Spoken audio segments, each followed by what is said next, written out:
السلام علیکم ورحمۃ اللہ وبرکاتہ۔ بسم اللہ الرحمن الرحیم۔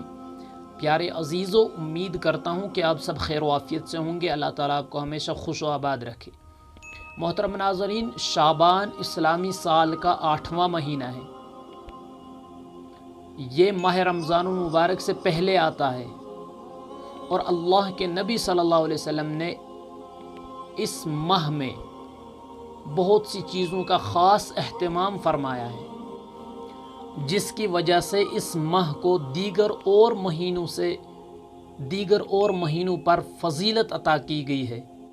ایک حدیث میں اللہ کے نبی صلی اللہ علیہ وسلم کا ارشاد گرامی ہے، شعبان شہری و رمضان شہر اللہ۔ شعبان میرا مہینہ ہے اور رمضان اللہ کا مہینہ ہے۔ آپ غور کیجئے، اگر کسی مہینے کو ہم سب کے آقا و مولا تاجدار مدینہ احمد مجتبی محمد مصطفیٰ صلی اللہ علیہ وسلم اپنا قرار دے تو اس کی کیا فضیلت ہو سکتی ہے، اس کا کیا مقام اور مرتبہ ہو سکتا ہے۔